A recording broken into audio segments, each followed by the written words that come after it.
الحمد لله وكفى وسلام على عباده الذين اصطفى أما بعد فأعوذ بالله من الشيطان الرجيم بسم الله الرحمن الرحيم وأنفقوا مما رزقناكم من قبل أن يأتي أحدكم الموت فيقول رب لولا أخرتني إلى أجل قريب فأصدق وأكن من الصالحين ولن يؤخر الله نفسا إذا جاء أجلها والله خبير بما تعملون صدق اللہ العظیم۔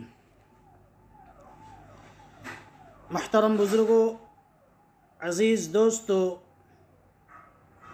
اللہ تعالیٰ کا بہت بڑا احسان و کرم ہوا کہ اللہ تعالیٰ نے ہم لوگوں کو محض اپنے لطف و کرم سے ایمان والا بنایا، ایمان والے کے گھر میں پیدا فرمایا اور اپنے حبیب حضرت محمد مصطفیٰ صلی اللہ علیہ وسلم کی امت میں پیدا فرمایا۔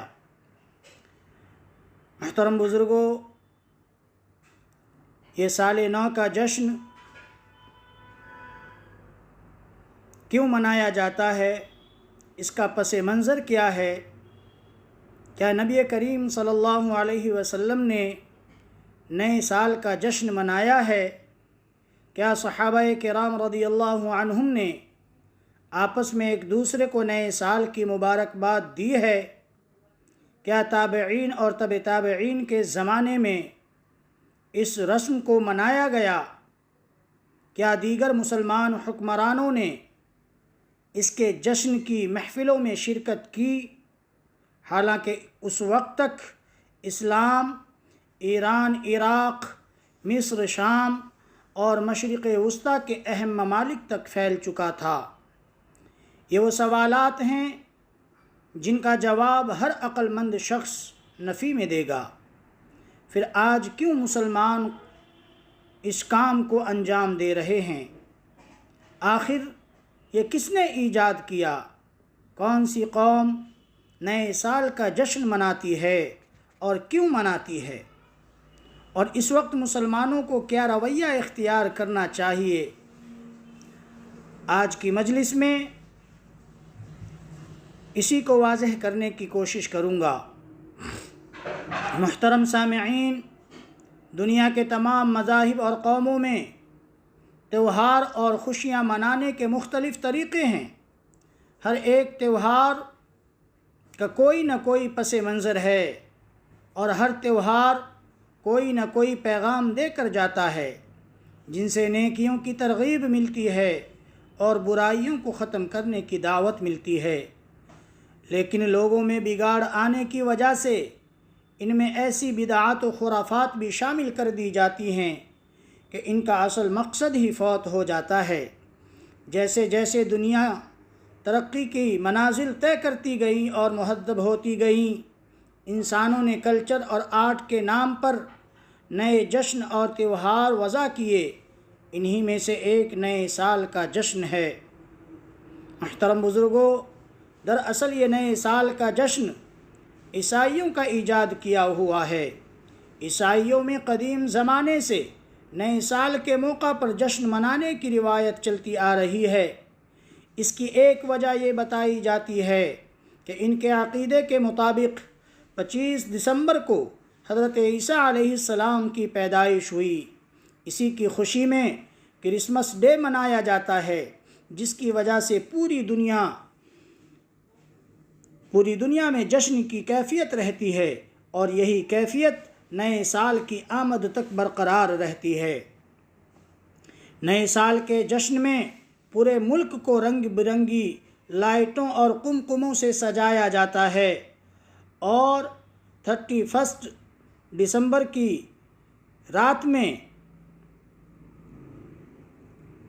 12 بجنے کا انتظار کیا جاتا ہے اور 12 بجتے ہی ایک دوسرے کو مبارکباد دی جاتی ہے۔ کیک کاٹا جاتا ہے، ہر طرف ہیپی نیو ایئر کی صدائیں گونجتی ہے، آتش بازیاں کی جاتی ہے اور مختلف نائٹ کلبوں میں تفریحی پروگرام رکھا جاتا ہے جس میں شراب و شباب اور ڈانس کا بھرپور انتظام رہتا ہے، اس لیے کہ ان کے تفریح صرف 2 چیزوں سے ممکن ہے، اول شراب، دوسرے عورت۔ آج ان عیسائیوں کی طرح بہت سے مسلمان بھی نئے سال کے منتظر رہتے ہیں اور 31 دسمبر کا بے صبری سے انتظار کرتے ہیں۔ ان مسلمانوں نے اپنی اقدار و روایات کو کمتر اور حقیر سمجھ کر نئے سال کا جشن منانا شروع کر دیا ہے، جبکہ یہ عیسائیوں کا ترتیب دیا ہوا نظام تاریخ ہے۔ مسلمانوں کا اپنا قمری اسلامی نظام تاریخ موجود ہے جو نبی کریم صلی اللہ علیہ وسلم کی ہجرت سے مربوط ہے، جس کا آغاز محرم الحرام سے ہوتا ہے۔ یہی اسلامی کیلنڈر ہے، لیکن افسوس تو یہ ہے کہ ہم میں سے اکثر کو اس کا علم بھی نہیں ہو پاتا۔ آج مسلمان نئے سال کی آمد پر جشن مناتا ہے، کیا اس کو یہ معلوم نہیں کہ اس نئے سال کی آمد پر اس کی زندگی کا 1 برس کم ہو گیا ہے؟ زندگی اللہ تعالیٰ کی طرف سے عطا کردہ ایک بیش قیمتی نعمت ہے، اور نعمت کے زائل یا کم ہونے پر جشن نہیں منایا جاتا بلکہ افسوس کیا جاتا ہے۔ گزرا ہوا سال تلخ تجربات، حسین یادیں، خوشگوار واقعات اور غم و الم کے حادثات چھوڑ کر رخصت ہو جاتا ہے، اور انسان کو زندگی کی بے ثباتی اور ناپائیداری کا پیغام دے کر الوداع کہتا ہے۔ سال ختم ہوتا ہے تو حیات مستعار کی بہاریں بھی ختم ہو جاتی ہیں، اور انسان اپنی مقررہ مدت زیست کی تکمیل کی طرف رواں دواں ہوتا رہتا ہے۔ حضرت عبداللہ ابن مسعود رضی اللہ عنہ فرماتے ہیں کہ میں کسی چیز پر اتنا نادم اور شرمندہ نہیں ہوا جتنا کہ ایسے دن کے گزرنے پر جس کا سورج غروب ہو گیا، جس میں میرا 1 دن کم ہو گیا اور اس میں میرے عمل میں اضافہ نہ ہو سکا۔ حضرت حسن بصری رحمۃ اللہ علیہ فرماتے ہیں کہ اے ابن آدم، تو ایام ہی کا مجموعہ ہے، جب 1 دن گزر گیا تو یوں سمجھ کہ تیرا 1 حصہ بھی گزر گیا۔ یہ عمر اور زندگی جو ہم کو عطا ہوئی ہے وہ صرف آخرت کی ابدی زندگی کی تیاری کی خاطر عطا ہوئی ہے کہ ہم اس کے ذریعے آنے والی زندگی کو بہتر بنا سکیں اور اپنے اعمال کو اچھا بنا سکیں۔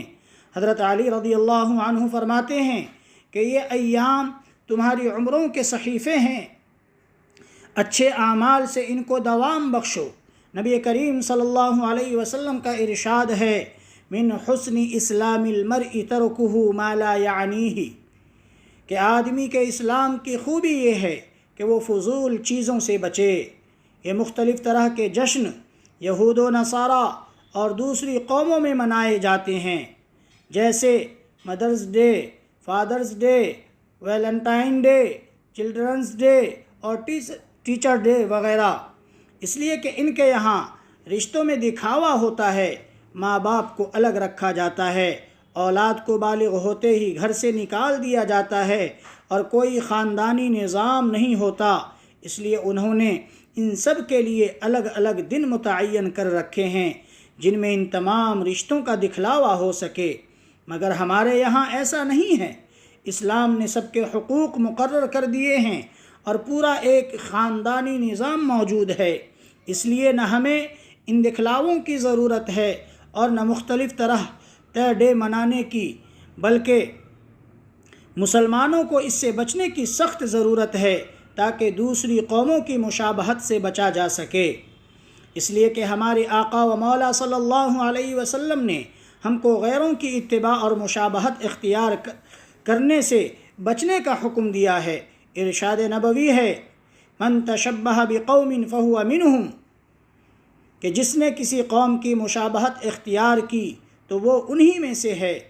اب سوال یہ ہے کہ اس موقع پر مسلمانوں کو کیا رویہ اختیار کرنا چاہیے جو قرآن و احادیث کی روشنی میں صحیح ہو۔